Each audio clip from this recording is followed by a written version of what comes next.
প্রায় এক তালা পরিমাণ পুকুর আছে। আর এখন আমি আছি থানাঘাটা কমিউনিটি ক্লিনিক। এটি হলো সেই বরজাস আর এই হলো সেই দিঘি পুকুর। আসসালামু আলাইকুম guys, back to my new blog. আমি হলাম একটা ফাইন ব্লগ, আমার ক্যামেরাম্যান আদি। তো আমি আজকে আপনাদের সাতক্ষীরা জেলা থানাঘাটা গ্রামের আপনাদের একদম পুরনো কিছু স্মৃতি নিয়ে আপনাদের সাথে কথা বলবো। এক হলো এলো মসজিদ শাহ মিয়া সাহেবের রহমতুল্লাহ মসজিদ, আর হলো দ্বিতীয় হলো এই পুকুর, আর তৃতীয় হলো ওই বট গাছ। এই তিনটে নিয়ে আজকে আপনাদেরকে কিছু কাহিনী বলবো। আর এই প্রথম আমরা শুরু করব মসজিদটা নিয়ে। Let's go. হলো সেই শাহ মিয়া সাহেবের জামে দরগা মসজিদ, দরগা জামে মসজিদ।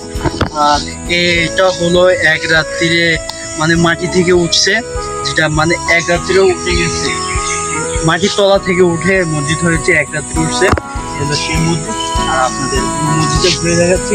আর এই মসজিদটা হলো প্রতিষ্ঠিত 1955 সালে। এই জায়গা থেকে এখন 55, 45, 26, 71 বছর আগে মসজিদটা প্রতিষ্ঠিত।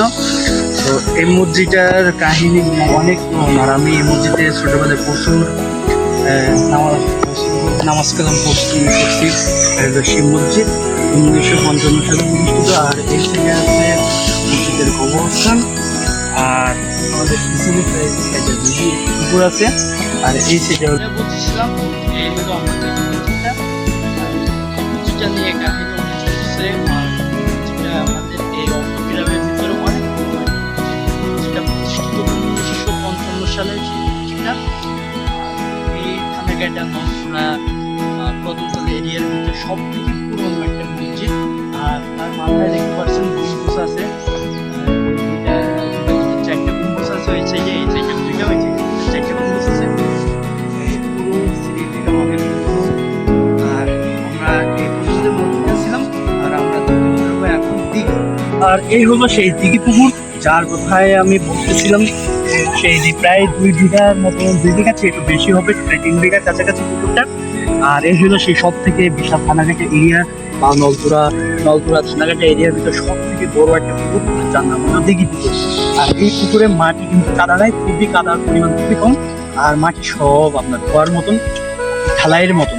আর এই পুকুরে আমি ছোটবেলায় শুনছি যে এই পুকুরে নাকি অনেক মানে যারা বিয়ে শাদী অনুষ্ঠান বা মুসলমানি খানাদানা যেসব কিছু হতো, যেসব অনুষ্ঠান হতো, সেই অনুষ্ঠানের জন্য রাত্রিরে এসে বলে যেত যে আমার এই থালাবাটি এইসব হাবিজাবি রান্নার যত কিছু লাগবে সব কিছু বলে যেত। সেই রাত্রি এসে বলে যেত। আর সকালে উঠতো এই পুকুরটাই, সকালে উঠে যেত পুকুরে। যার যার জিনিস নৌকায় করে ভেসে উঠতো পুকুরে। আর যেরকম আমার কাহিনী শুনতে মতন আমি এরকম অনেকটা পুকুর দেখছি। আমাদের ওই সাইডে আছে একটা গাজীপুর সেফ, এরকম কাহিনী শুনছি।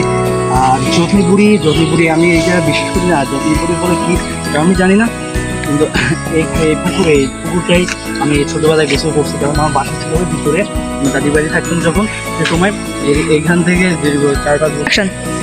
আর যেটা বলছিলাম, এই পুকুরের প্রচুর পরিমাণে অনেক কাহিনী আছে। এই মানে নলপুরা সাতক্ষীরা জেলা কদমতলার এরিয়ার ভিতরে যেটা বলছিলাম, এই পুকুরে প্রচুর পরিমাণে মাছ হয়। আর যারা চাষ করে তাদেরকে আমি ছোটোবেলায় দেখছি প্রায় এত বড় বড় মাছ ধরছি আমি নিজের হাতেও, কারণ এখানে প্রচুর পরিমাণে মাছ হতো। আর যাদের এই পুকুরটা হলো এই মসজিদের, পুকুরটা হলো মসজিদের পুকুর। আমি যেটা শুনছি, আমার মানে যেটা শোনার কথা সেও বলতে পারি না, তাই আমার জানা মতো পুকুরটা মসজিদের। এই মসজিদে প্রচুর পরিমাণে বড় বড় মাছ হয়। কিন্তু এই মসজিদের পুকুরে পানিটা জীবনে কেউ এসে মানে যারা এসে বা শেষে বলে শেষ করতে পারবে না মেশিন দিয়ে। মানে আমার শোনা মতন যে ফুরায় না, মানে পানি মোটে ফুরায় না, কমেই না।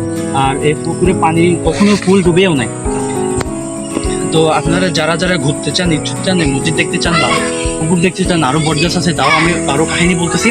তো আপনারা ঘুরতে ঠিকানা হলো সাতক্ষীরা জেলা কদমতলা বাজার থানাঘাটা ভিতরে। এই হলো সেই বটগাছ, যে বটগাছের কথা আপনাদের বলছিলাম। বটগাছ 150 থেকে 200 বছর পুরনো সেই বটগাছটা। আর আমি বসে আছি একটা বটগাছ, কাটা বটগাছ, প্রায় অনেক বছর আগে কাটা বটগাছ। আর দুইটা মনে হয় বটগাছ আসছে।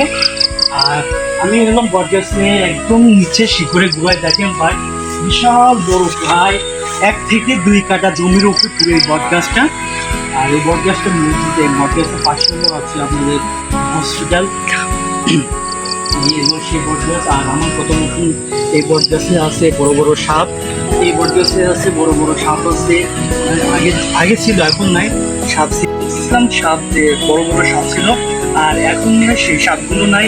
আর শুনছি যে এই যে ক্যামেরাম্যান আলী তার দাদার নাকি নানার, তার আত্মীয় বড় দাদা নাকি তার হলো জেন এই গাছে ধরে ধরে বেঁধে রাখতো, যারা হলো কালো জাদু করে তাদের জেনকে নাচে বলে এখনো আছে, যেটা শুনছি আমি।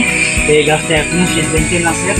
আর এই গাছটা এই এরিয়াতে বিশাল বড় এরিয়া, এই গাছটা কিন্তু প্রচুর পরিমাণে ভাইরাল। আর ছবি তোলার মতন সেই একটা অস্থির একটা অসম জায়গা। তো আপনারা সবাই এখানে এসে ছবি টবি তুলতে পারেন, বটগাছ নিয়ে কাহিনী বলতে পারেন। একতলা পরিমাণ উঁচু উঠে আসি, আর এগুলো দেখতেছেন অনেক কিছু আছে, আর শিকড় এখনো নতুন করে হচ্ছে। দেখেন বটগাছটা অনেক বড় মোটা, তো এই বটগাছটা প্রায় একটা বাড়ির উপরে বাড়ি কবজা করে নেয় যেভাবে সেরকম।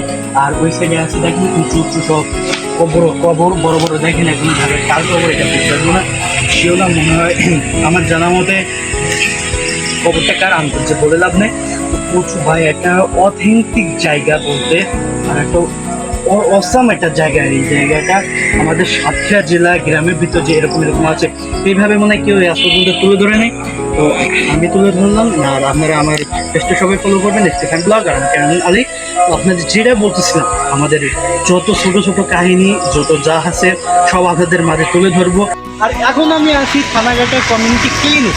এটা হলো থানাঘাটা গ্রামের এরিয়ার ভিতরে, বা এই সাইডে বউবাজার এদিক থেকে সবাই চিকিৎসা নিত বাচ্চাদের যখন টিকিয়া পোলিও যা কিছু লাগতো সব এখান থেকে নিত। আর এটা এখন বন্ধ আছে, দেখতে পাচ্ছেন তালামারা। আর দেখেন এটাও এখনো ঝুলানো আছে, কিসের জন্য বন্ধ এটা জানি না, কিন্তু এটা হলো স্বাস্থ্য ও পরিবার কল্যাণ মন্ত্রণালয় থেকে দেওয়া এটা। আর এখান থেকে আমি ছোটোবেলা থেকে অনেক বছর থেকে দেখতেছি এখানে স্বাস্থ্য মানে সেবা দিয়ে আসতেছে। একটা কমিউনিটি ক্লিনিক আপনারা যেটা দেখতে পাচ্ছেন, আপনারা যারা থানাঘাটের সাথে দিকে আছেন সবাই ছোটোবেলায় মানে এখান থেকে ঠিকঠাক সেবা নিচ্ছেন। যাদের অ্যাক্সিডেন্ট বা অনেক বড় কিছু বড় এই আশেপাশে হসপিটাল না থাকার কারণে এইখান থেকে আপনাদের চিকিৎসা নিত। সবাই অ্যাক্সিডেন্ট কাটা চিরা সব এখান থেকে বিনামূল্যে চিকিৎসা নিত থানাঘাটা কমিউনিটি থেকে। তো আজকের ভিডিওটা ভাই এই পর্যন্ত। আর আমার ক্যামেরাম্যান ছিল আলী, এতক্ষণ সঙ্গে ওর হাত ব্যথা হয়ে গেছে ভাই, যে পরিমাণ ভিডিও করেছি। আর আমারও তো মুখ ব্যথা হয়ে গেছে, একটা স্ক্রিপ্ট একভাবে নেওয়া যায় না, অনেকবার স্ক্রিপ্ট কাটা হয়। তো আজকের ভিডিওটা এই পর্যন্ত, সবাই লাস্ট পর্যন্ত দেখার চেষ্টা করবেন। আর যারা দেখবেন সবাই একটু লাইক কমেন্ট সাবস্ক্রাইব করবেন। আর আমার ইউটিউব চ্যানেল ছাড়া থাকবে, ইউটিউব চ্যানেলে সবাই গিয়ে একটু দেখে আসবেন। আর যে কথাই বলি, আপনারা FK5 ব্লগে আমার এই আগের ভিডিওটা প্রায় ট্রাভেল ব্লগটা আমাদের প্রায় 2200 মতন ভিউ দিয়েছেন। আপনাদের অনেক অনেক ধন্যবাদ, ফেসবুক কোম্পানিকে অনেক ধন্যবাদ। আমাদের এভাবে একটু সাপোর্ট করবেন, সবাই লাইক কমেন্ট ফলো করবেন। যেটাই বলতে ভাই, আজকালকে ছেলে পেলে 2-3 সেকেন্ডে রিল দেখতে পারেন, আর আমাদের এই ট্রাভেল ব্লগ দেখবে। আর যেটাই ভাই পরীক্ষা শেষ, পরীক্ষার পরে আরও দৌড়া ভিডিও দেব। আর আজ 3 দিন পরে ভিডিও দিচ্ছি, মানে 3 দিন না 4 দিন পরে ভিডিও দিচ্ছি। আর এখন আমরা ভিডিও করতেছি, এখনও আমাদের বৃষ্টি হচ্ছে।